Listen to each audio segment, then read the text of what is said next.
दोस्तों, आज की कहानी है पत्नी के बीमार पड़ने पर क्या पति ने घर की गृहस्थी संभाल पाई। कहानी पसंद आए तो वीडियो को लाइक और सब्सक्राइब जरूर करना। उठो भाई, अलार्म बज गया है, कहकर पत्नी के उत्तर की प्रतीक्षा किए बिना राकेश ने फिर करवट बदल ली।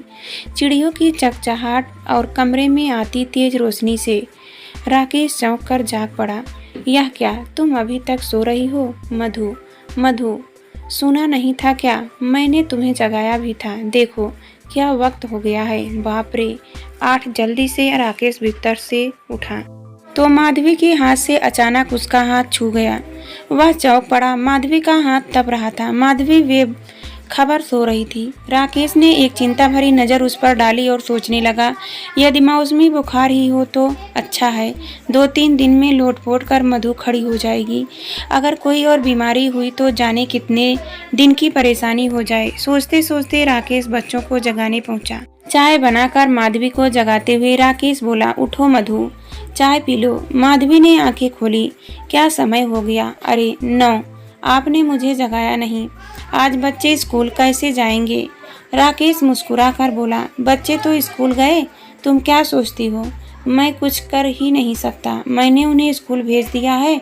टिफिन ना, चिंता ना करो, टिफिन देकर ही भेजा है। माधवी को खुशी भी हुई और अचंभा भी कि राकेश इतने लायक कब से बन गए। वह सोई रह गई और इतने काम हो गए। राकेश पुनः बोला, मधु और बिस्किट लो। तुम्हें बुखार लगता है? यह रहा थर्मामीटर, बुखार नाप लेना। अब दफ्तर जा रहा हूँ। नाश्ता कर लिया है? टिफिन जरूरत नहीं, वहीं दफ्तर में खा लूँगा। यह दवाइयों का डिब्बा है, जरूरत के मुताबिक गोली ले लेना। एक सांस में कहता हुआ राकेश कमरे से बाहर हो गया, पर दूसरे ही पल फिर अंदर आकर बोला, अरे दूध तो गैस पर ही चढ़ा रहा गया। शीघ्र ही राकेश थर्मस में दूध भरकर माधवी के पास रखते हुए बोला, थोड़ी देर बाद पी ले। राकेश के जाते ही माधवी सोचने लगी, इतनी चिंता, इतनी सेवा, फिर भी खुश होने के बजाय उसका मन भारी होता जा रहा था। इतना भी नहीं हुआ कि माथे पर हाथ रखकर देख लेते, खुद बुखार नाप लेते तो लाट साहबी पर धब्बा लग जाता। जितने मज़े से सब संभाल लिया। वही पागल है जो सोचती रहती है कि उसके बिना सबको तकलीफ होगी। दिन भर जुटी रहती है सबके आराम के लिए। देखो सब हो गया ना। उसके न उठने पर भी सब काम हो गया। वह सवेरे 6 से 9 बजे तक चकर घिन्नी बनकर नाचती रहती है और सब उसे नचाते रहते हैं।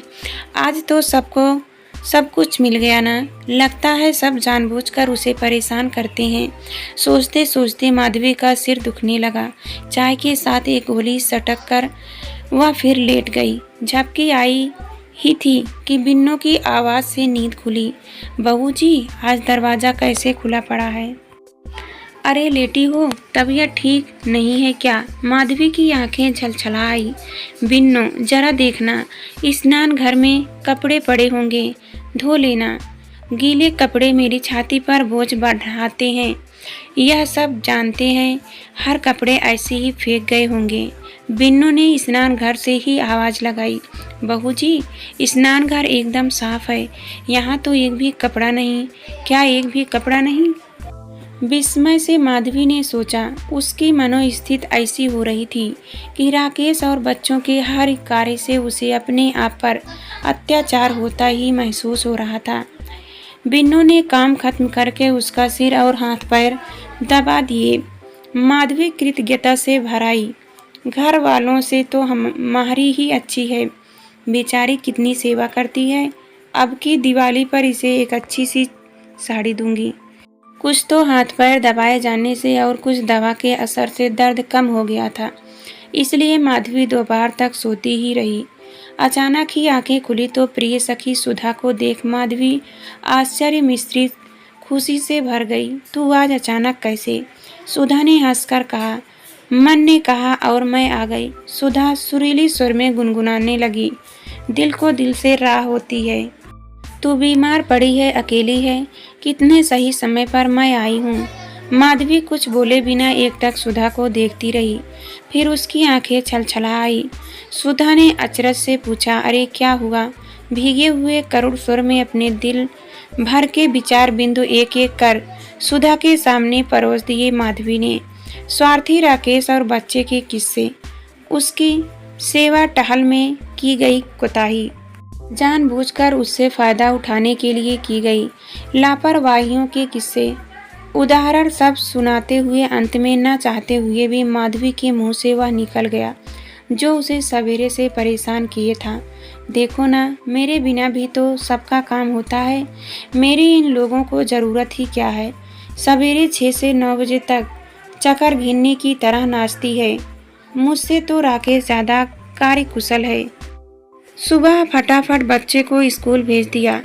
सुधा मुंह दबाकर मुस्कान रोक रही थी। उस पर नज़र पड़ते ही माधवी भड़क उठी। तुम हंस रही हो, हंसो। मैंने बेवकूफ़ी में जो इतने साल गंवाए हैं उनके लिए तुम्हारा हंसना ही ठीक है। सुधा ठहाका लगाकर हंस पड़ी। सच मधु, तुम बहुत भोली हो। फिर गंभीर होते हुए समझाने लगी, क्या मैं अपने आप आ गई हूँ? राकेश भैया ने ही मुझे फ़ोन किया था कि आपकी मित्र बहुत बीमार है, कृपया दोपहर में उन्हें देख आइएगा। ज़रूरत पड़े तो डॉक्टर को दिखा दीजिए। अब यही बचा है मेरी बीमारी का ठिठोरा सारे शहर में पीटना था। खुद नहीं दिखा सकते थे डॉक्टर को? डॉक्टर की बात छोड़ो, माथा तक छूकर नहीं देखा क्या? पहले कभी मुझे छुआ नहीं? सुधा हंसकर बोली, खुद छुआ है भाई, इसमें क्या शक है। पर मधु, इतना गुस्सा केवल इसलिए कि माथा छूकर बुखार नहीं देखा। तुम्हें डॉक्टर को दिखाने के लिए क्या वे बिना छुट्टी लिए घर बैठ जाते? तुम ही सोचो, जो काम तुम 3 घंटे में करती हो बेचारे ने इतनी जल्दी कैसे किया होगा। यही तो बात है, मेरी उन्हें अब ज़रूरत ही नहीं। इतने कार्यकुशल, खाक कार्यकुशल। सुधा गुस्से से बोल पड़ी, तुम्हारे आराम के लिए खुद कितनी परेशानी उठाई उन्होंने, इसमें तुम्हें उनका प्यार नहीं दिखता। अच्छा हुआ मैं आ गई, डॉक्टर से ज़्यादा तुम्हें मेरी ज़रूरत थी। ऐसा करो, आंखों से गुस्से की पट्टी उतार कर देखो चुपचाप। आंखें खुली जबान बंद, सब पता लग जाएगा कि सच्चाई क्या है और उन लोगों को तुम्हारी कितनी ज़रूरत है। तुम्हारी चिंता कम करने के लिए ही वे सब तुम्हारी देखभाल कर रहे हैं। माधवी को सुधा की बातें कुछ समझ आई, कुछ नहीं, पर उसने तय किया कि जबान बंद और आंखें खुली रखकर देखने की कोशिश करेगी। शाम को एक एक कर सब घर लौटे, पहले बच्चे फिर राकेश। उसने आते ही पूछा, क्या हाल है बिन्नो, आई थी? दवा ली? हाँ, एक गोली थी, माधवी ने धीरे से कहा। ठीक है, आराम करो। और कोई तो नहीं आया था ना? नहीं तो किसी को आना था क्या? नहीं भाई, यूं ही पूछ लिया। हाँ, याद आया, सुधा आई थी, माधवी बोली। सुनते ही राकेश के चेहरे पर इत्मीनान झलक उठा। वह उत्साह से बोला, चलो बच्चों, दूध पी लो, फिर हम सब खिचड़ी बनाएंगे। गुड़िया सोचती हुई बोली, पिताजी हमें खिचड़ी बनानी तो आती ही नहीं है। अच्छा, तो क्या बनाना आता है? गुड़िया चुप हो गई, क्योंकि उसे तो कुछ भी बनाना नहीं आता था। उसे देखकर सब हंसने लगे। राकेश उत्साहपूर्वक बोला, चलो हम सब मिलकर बनाएंगे, तुम्हारी माँ आराम करेगी। रसोई से आवाज़ें आ रही थी, माधवी सुन रही थी। पिताजी चावल दाल बिनने होंगे। नहीं बेटा, धोकर काम चल जाएगा। पर पिताजी, माँ तो शायद बीनती भी है। शायद ना, तुम्हें पक्का तो नहीं मालूम। माधवी का मन हुआ कि चिल्लाकर बता दे, चावल दाल बीने जाएंगे, पर फिर सोचा, हटाओ, कौन उससे पूछने आ रहा है जो वह बताने जाए। खिचड़ी बनकर आई। राकेश ने पहली प्लेट उसी को पेश की। पहला चम्मच मुंह में डालते ही कंकड़ दांतों के नीचे बज गया। सब एक दूसरे का मुंह ताकने लगे। 2-4 कौर के बाद राकेश ने खिसियाते हुए कहा, कंकड़ है खिचड़ी में? पप्पू बोला, पिताजी कहा था ना कि चावल दाल बीनने पड़ेंगे। चुप पिताजी, क्या रोज बनाते हैं? जैसा मालूम था बेचारों ने वैसा बना दिया। गुड़िया पप्पू को घूरते हुए बोली, बेटा डबल रोटी खा लो। राकेश ने धीरे से कहा, पिताजी सवेरे से बस डबल रोटी ही तो खा रहे हैं, नाश्ते में, टिफिन में, दूध के साथ। अब फिर पप्पू गुस्से से बोला। गुड़िया बिगड़ कर बोली, तू एकदम बुद्धू है क्या? माँ इतनी बीमार है, एक दिन डबल रोटी खाकर तू दुबला हो जाएगा। पिताजी ने भी सवेरे से क्या खाया है, कितने परेशान हैं। गुड़िया की इस बात से कमरे में सन्नाटा छा गया।